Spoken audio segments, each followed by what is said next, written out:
Welcome to the Catching Up with Casey show.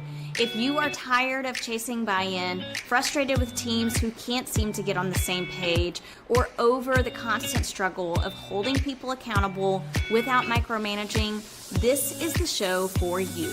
I'm Casey Watts, speaker, author, and the creator of the Clarity Cycle Framework.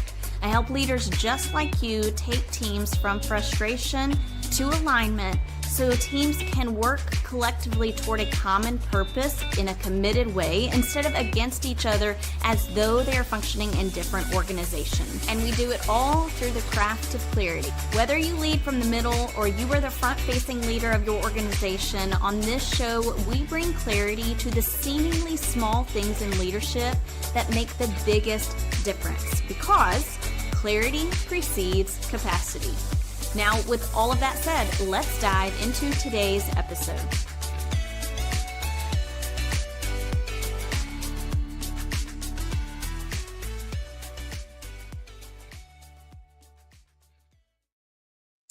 Hey everybody, welcome to today's episode. It is a solo episode, and I have a kind of random question before we get started.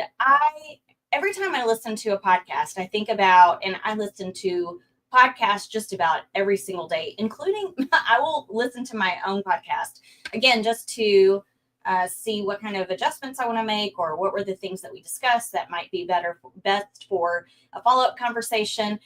Anyway, that doesn't matter. What I really want to know, if you're willing to share, is what is your opinion about the intro of a podcast?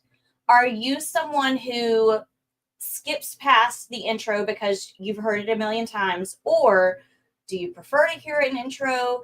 Would you prefer to hear just like a beginning, like, hey, welcome to the show? Like, I'm just really curious about that. I've been thinking about it a lot lately. So anyway, that has nothing to do with today's episode. Today, we are talking about the times where the narratives that you're spinning in your head, your thoughts, hijack clarity. And so we're going to be bringing clarity to what you can do in those moments. But I want to paint a little bit of a picture for you about what I mean.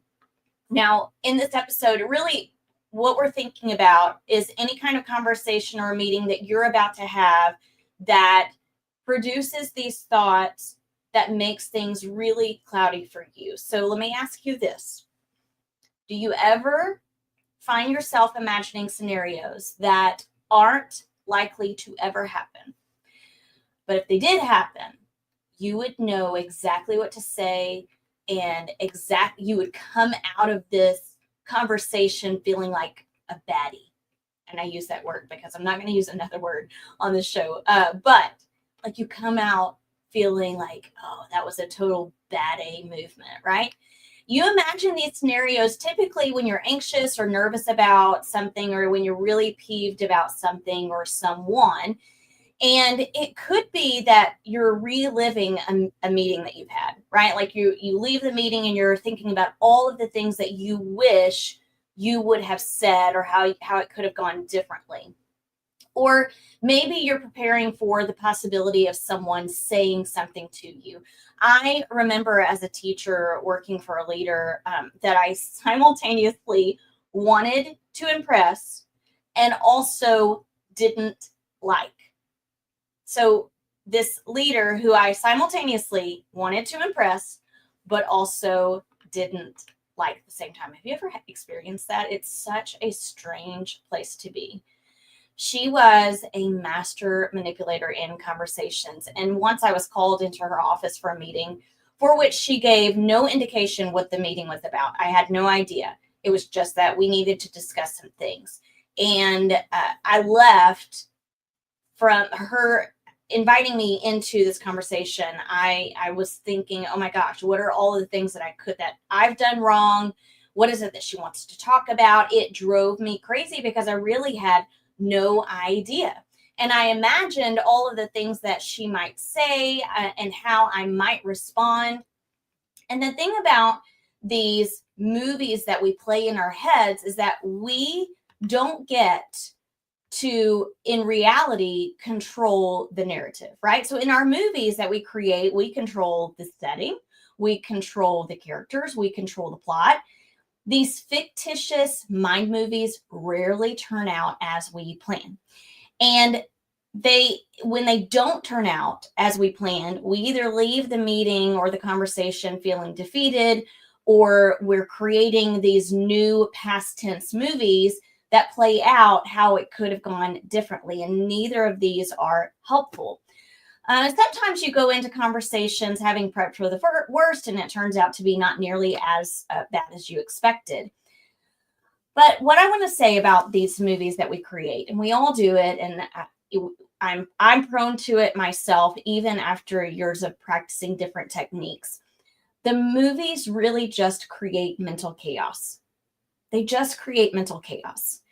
I read a recent study by the American Institute of Stress. They found that 80% of employees report constant productivity anxiety, which is that the idea that you're wrestling with the feeling that there's always more you should be doing. So we've already got that going on. And when you walk into a meeting strapped with this pressure, plus the chaos of this movie you've created in your mind, not knowing how the meeting's going to go, your clarity is compromised before the first words are even spoken, right? And when we create these movies, I believe we think we're doing ourselves a favor, right? Like we think I'm helping myself out by preparing for what I might say or what they might say or how I'm going to respond to what they might say. But it's really just our survival mode kicking in, right? We're attempting to protect ourselves. We're attempting to gain clarity for an uncomfortable situation for which we don't already have clarity. But what we're really doing is just hijacking clarity. So because we're in survival mode, we lose the capacity to think clearly and act clearly. Today, I want us to learn how to shift more into a reflective state, in a state where you have emotional clarity, you have goal clarity, you have role clarity. And I'm going to be leaning into the work of a few thought leaders like Kate Murphy. You'll hear about a book from her in this episode and in the next episode. Susan Scott and Judith Glosser. Just to name a few, I'll probably mention a few more. And of course, the content that I'm providing today is pulled from lots of different resources beyond these. But I want to tell you how to get into a reflective state before you go into these situations, into these meetings that you're anticipating an uncomfortable conversation or you just don't know what to expect. Now, next week, let me just let you know, next week, we are going to be talking about what to do during the meeting, like during a difficult meeting or difficult conversation, etc.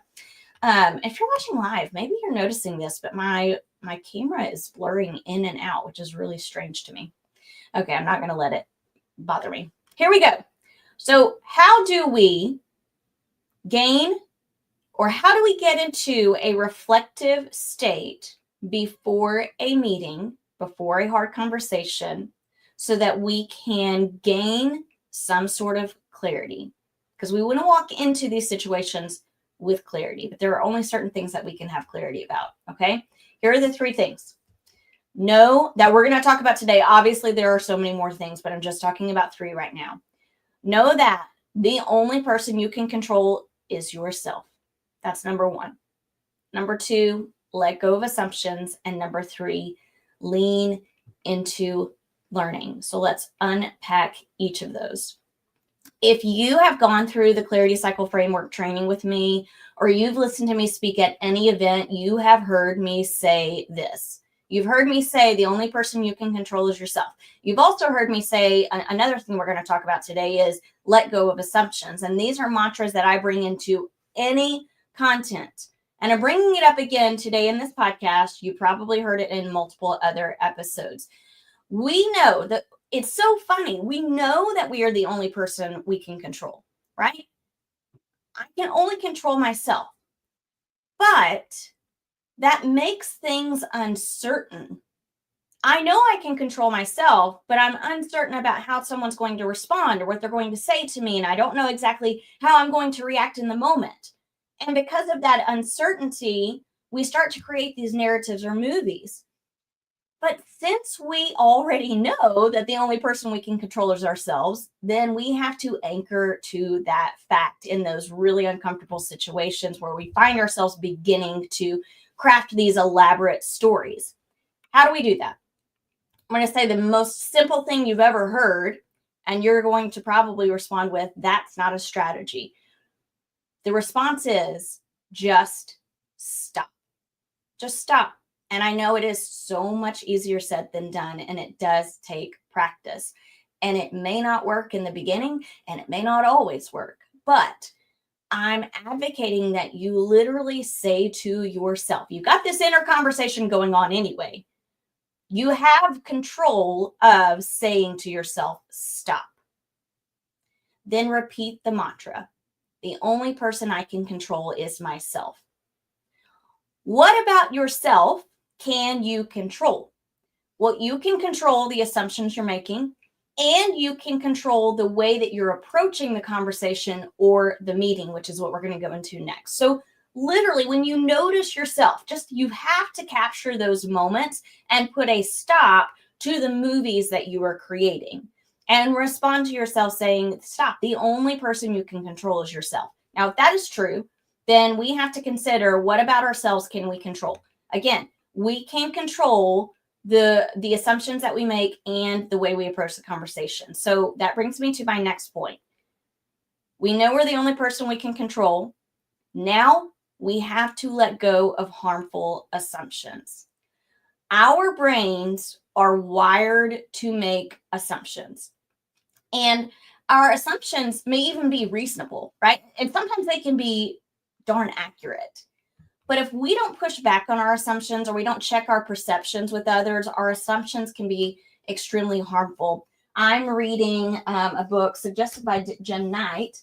It's by Kate Murphy, and it's titled You're Not Listening, What You're Missing and Why It Matters. Such a good read. In this book, she writes about assumptions, and she uses this phrase, assumptions are earplugs. Assumptions are earplugs. And I love that phrase because it's such a great picture of how it keeps us from listening intentionally. When we make harmful assumptions, because remember, we're wired to make assumptions, but we can make harmful assumptions. We literally put up roadblocks. And I think, too, our assumptions can trigger that fight, flight, or freeze response. You know, I made a ton of assumptions about my former boss, what she wanted to discuss during this nebulous meeting. And I even made assumptions about how she was going to discuss these things. Even if those things are accurate, I've got to step back from my assumptions because they impede our clarity. And those assumptions I was making did impede my clarity. They put me on the defensive, and it made it impossible for me to prepare for a productive meeting. If we can just stop for a moment and say, the only person I can control myself, then we can say, okay, what assumptions could I be making? Coach yourself through this. What beliefs do I want to lean into instead? What assumptions could I be making? What beliefs do I want to lean into instead? Now, if you are leaning into beliefs, typically there are going to be beliefs about yourself. You have to be really careful about your beliefs about other people, unless you are coming to the table with assuming good intent for others. So just think, what do I believe about myself? What do I believe about the people in this organization? What do I believe that the leader intends to do that's best for the organization? So just really think about your assumptions. Now, if you are doing that, then you're going to be better prepared to lean in to listen. Lean in to listen, lean in to learn. We've got to approach these conversations with curiosity and the intent to listen to learn. Michael Bungay Sr. says, stay curious longer. And I am a firm believer in that. And that too takes a lot of practice. But we can't wait until we're in a meeting. We can't wait until we're in a conversation to get curious. That work starts beforehand. It starts before the conversation. It starts before the meeting.